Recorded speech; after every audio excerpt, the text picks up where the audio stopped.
ವಿಕಲಚೇತನರ MRW, VRW ಹಾಗೂ ಯುಆರ್ಡಬ್ಲ್ಯೂ ಗೌರವಧನ ಕಾರ್ಯಕರ್ತರ ಕನಿಷ್ಠ ವೇತನವನ್ನು ಜಾರಿಗೊಳಿಸುವಂತೆ ಆಗ್ರಹಿಸಿ ಸೋಮವಾರ ವಿಕಲಚೇತನರ ಕಾರ್ಯಕರ್ತರ ಸಂಘ ಹಲಗಾದಲ್ಲಿ ಪ್ರತಿಭಟನೆ ನಡೆಸಿದರು.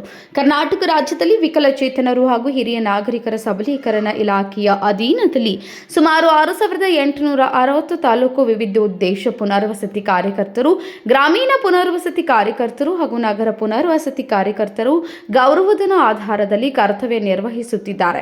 ಆರಂಭಿಕ ದಿನಗಳಲ್ಲಿ ₹750ರಿಂದ ಆರಂಭಗೊಂಡ ಗೌರವಧನ ಪುನರ್ವಸತಿ ನಿರಂತರ ಹೋರಾಟಗಳ ಫಲದಿಂದಾಗಿ ₹1500, ₹3000, ಬಳಿಕ ₹6000, ₹2000 ಹಾಗೂ ಪ್ರಸ್ತುತ ₹10,000 ಬಂದು ತಲುಪಿದೆ. ಇಷ್ಟೊಂದು ಕಡಿಮೆ ಗೌರವಧನ ಪಡೆಯುತ್ತಿದ್ದಾಗಿಯೂ ಈ ಕಾರ್ಯಕರ್ತರು ಕಳೆದ 18 ವರ್ಷಗಳಿಂದ ಅತ್ಯಂತ ಪ್ರಾಮಾಣಿಕವಾಗಿ ಸೇವೆ ಸಲ್ಲಿಸುತ್ತಿದ್ದಾರೆ ಎಂದು ಮನವಿಯಲ್ಲಿ ತಿಳಿಸಿದ್ದಾರೆ. ಪ್ರಶ್ನೆ ಕೇಳ್ತೀರಾ? ನಾವು 17 ವರ್ಷದಿಂದ ಈ ಇಲಾಖೆಯಲ್ಲಿ ಕೆಲಸ ಮಾಡ್ತಾ ಇದ್ದೇವೆ. ₹750 ನಮ್ಮ ಗೌರವಧನ ಶುರು ಮಾಡಿದ್ದು ಇಲಾಖೆ ಶುರುವಾದಾಗ. ಈಗ ನಮ್ಗೆ 9,000 ಇತ್ತು.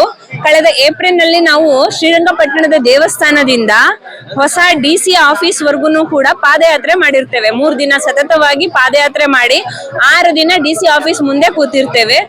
ಆದ್ರೂ ಕೂಡ ನಮ್ಗೆ ಏನು ಹೆಚ್ಚಳ ಏನು ಮಾಡಿರಲ್ಲ. ಅದಾದ್ಮೇಲೆ ಮತ್ತೆ ಅಧಿವೇಶನದಲ್ಲಿ ಕೆಲವೊಬ್ರು ಶಾಸಕರೆಲ್ಲ ಮಾತನಾಡಿದ ಮೇಲೆ ನಮ್ಗೆ ₹1,000 ಅಂಗನವಾಡಿ ಕಾರ್ಯಕರ್ತರವ್ರ ಜೊತೆ ಅವ್ರಿಗೆ ಮಾಡಿದೀವಿ, ಹಾಗಾಗಿ ಇವ್ರಿಗೂ ಮಾಡ್ತೀವಿ ಅನ್ನೋ ತರ ಮಾಡಿದ್ದಾರೆ. ನಮ್ಮ ಸ್ಪೀಕರ್ ಸಾಹೇಬ್ರು ಹೇಳಿದ್ರು ಕೂಡ ವಿಶೇಷ ಸಂಗತಿ ಅಂತ ಪರಿಗಣನೆ ಮಾಡಿ ನಮ್ಗೆ ಕನಿಷ್ಠ ವೇತನ ಮಾಡ್ಬೇಕು ಅಂತ ಹೇಳಿದ್ರು ಕೂಡ ಇಲ್ಲಿವರೆಗೂ ನಮ್ಗೆ ಯಾವುದೇ ನ್ಯಾಯ ಸಿಕ್ಕಿಲ್ಲ. ಹಾಗಾಗಿ ನಾವು ಧರಣಿಗೆ ಕೂತಿದ್ದೇವೆ. ಇಲ್ಲಿ ಮುಖ್ಯಮಂತ್ರಿ ಅವರು ಅಪೋಸಿಷನ್ ಅಲ್ಲಿ ಇದ್ದಾಗ, ಅಪೋಸಿಷನ್ ಲೀಡರ್ ಇದ್ದಾಗ ಅವ್ರು ಬಂದು ಹೇಳಿದ್ರು, ಫ್ರೀಡಂ ಪಾರ್ಕ್ ಅಲ್ಲಿ ನಾವು ಧರಣಿ ಕೂತಾಗ ಹೇಳಿದ್ರು, ನಾನು ನೀವೆಲ್ಲರೂ ನನಗೆ ಆಶೀರ್ವಾದ ಮಾಡಿ, ನೀವು ದೇವರ ಮಕ್ಕಳು ಇದ್ದ ಹಾಗೆ ನೀವು ಆಶೀರ್ವಾದ ಮಾಡಿದ್ರೆ ನನಗೆ ಗೆದ್ದು ಮುಖ್ಯಮಂತ್ರಿ ಆದ್ರೆ ನಿಮ್ಗೆ ಕನಿಷ್ಠ ವೇತನ ಎಲ್ಲ ಖಾಯಮಾತಿನೇ ಮಾಡ್ತೀನಿ ಅಂತ ಹೇಳಿದ್ರು.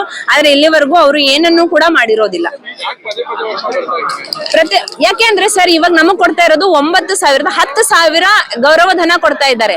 ಈ ಗೌರವಧನದಲ್ಲಿ ಮಕ್ಕಳಿಗೆ ಎಜುಕೇಶನ್ ಕೊಡಿಸ್ಬೇಕೋ ಬೇಡವೋ, ಮನೆ ಬಾಡಿಗೆ ಕಟ್ಟಬೇಕಾ, ರೇಷನ್ ತರಬೇಕಾ, ಮಕ್ಕಳಿಗೆ ಓದಿಸ್ಬೇಕಾ, ಅಥವಾ ನಾವ್ ಜೀವನ ಮಾಡೋದನ್ನ ನಿಲ್ಲಿಸ್ಬೇಕಾ? ಜೀವನ ಬದುಕು ಹೇಗೆ ನಡೆಸಬೇಕು? ನಾವು 10,000ದಲ್ಲಿ ಹೇಗ್ ನಡೆಸಬೇಕು? ವಯಸ್ಸಾದ ತಂದೆ ತಾಯಿಗಳನ್ನ ನಾವು ಹೇಗ್ ನೋಡ್ಕೊಳ್ಬೇಕು? That is the problem. ನಮ್ಗೆ ಇಷ್ಟು 10,000ದಲ್ಲಿ ಏನಾಗುತ್ತೆ? ಈಗಿನ ಕಾಲದಲ್ಲಿ ಏನ್ ನಡೀತದೆ? ಅದು ಕೂಡ ನಾವು ಪಂಚಾಯತ್ ಅಲ್ಲೂ ಕೂಡ ನಮ್ಮನ್ನ ಕೆಲಸ ಮಾಡಿಸ್ಕೋತಾರೆ. ನಾವು ಈ ಹಾಜರಾತಿಯನ್ನ ಕೊಡ್ತೀವಿ. ಅಂದ್ರೆ ಸರ್ಕಾರಿ ನೌಕರರು ಹೇಗೆ ಈ ಹಾಜರಾತಿಯನ್ನ ಕೊಡ್ತಾರಲ್ಲ, ಅದೇ ರೀತಿ ನಾವು ಈ ಹಾಜರಾತಿಯನ್ನ ಕೊಡ್ತೇವೆ ಬೆಳಗ್ಗೆ ಮತ್ತು ಸಂಜೆ. ಆದ್ರೂ ಕೂಡ ನಮಗೆ ಸರ್ಕಾರಿ ನೌಕರರ ಸೌಲಭ್ಯಗಳನ್ನ ಕೊಟ್ಟಿರೋದಿಲ್ಲ. ESI ಆಗ್ಲಿ, PF ಆಗ್ಲಿ ಏನು ಇರೋದಿಲ್ಲ. ಆದ್ರೆ ಬರೀ 10,000 ಅಷ್ಟೇ ಆಗಿರುತ್ತೆ. ಈಗ ಅದು ಮೊನ್ನೆ ನಾವು ಲಾಸ್ಟ್ ಏಪ್ರಿಲ್ ಅಲ್ಲಿ ಸತತವಾಗಿ 10 ದಿನ ಮುಖ್ಯಮಂತ್ರಿಗಳ ತವರು ಜಿಲ್ಲೆಯಲ್ಲೇ DC ಆಫೀಸ್ ಮುಂದೆ ಕೂತಿದ್ರಿಂದ ₹1,000 ಜಾಸ್ತಿ ಆಗಿರುತ್ತೆ. ನಮ್ಮ ಮೇಲೆ ಮಾನವೀಯತೆಯನ್ನೇ ತೋರಿಸ್ತಾ ಇಲ್ಲ ಈ ಸರ್ಕಾರ. ನಾವು ಎಲ್ಲಾ ಜಿಲ್ಲೆಗಳಿಂದನೂ ಬಂದಿದ್ದೀವಿ ಸರ್. ಎಲ್ಲಾ ಜಿಲ್ಲೆಯಿಂದನೂ ಕಾರ್ಯಕರ್ತರು ಬಂದಿದ್ದೇವೆ. ದಯಮಾಡಿ ಇದನ್ನೇ ನೀವು ಸರ್ಕಾರಕ್ಕೆ ಮುಟ್ಟಿಸ್ತೀರಾ ಅಂತ ಅನ್ಕೊಳ್ತೀನಿ. Thank you sir. ದಯಮಾಡಿ ನಿಮ್ಮ ಕೈ ಕಾಲು ಬಿಟ್ಬಿಟ್ಟು ನಾವು ನಿಮಗೆ ಕನಿಷ್ಠ ವೇತನ ಮಾಡಬೇಕಾಗಿ ಮತ್ತೊಮ್ಮೆ ಒಂದ್ಸಲ ಕೇಳ್ಕೊಂತ ಇದೀವಿ. ನವ ಕರ್ನಾಟಕ ವಿಕಸಿತ ಗೌರವಧನ ಕಾರ್ಯಕ್ರಮದ ರಾಜ್ಯ ಒಕ್ಕೂಟಕ್ಕೆ ಬೇಕೇ ಬೇಕು, ಬೇಕೇ ಬೇಕು ಕನಿಷ್ಠ ವೇತನ, ಕನಿಷ್ಠ ವೇತನ, ಕನಿಷ್ಠ ವೇತನ.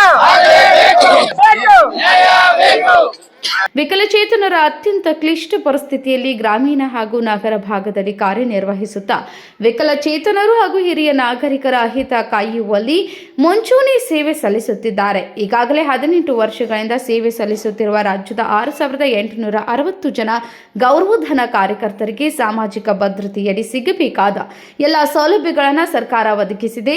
ಸಾಮಾಜಿಕ ಭದ್ರತೆಯಡಿ ನಮಗೆ ನೀಡಲಾಗುತ್ತಿರುವ ಸೌಲಭ್ಯಗಳು ಇತರೆ ಇಲಾಖೆಗಳಲ್ಲಿ ಕರ್ತವ್ಯ ನಿರ್ವಹಿಸುತ್ತಿರುವ ಗೌರವಧನ ಕಾರ್ಯಕರ್ತರಿಗೆ ನೀಡುತ್ತಿಲ್ಲ ಎಂದು ದೂರಿದ್ದಾರೆ. Krishna, KMM news, Belagavi.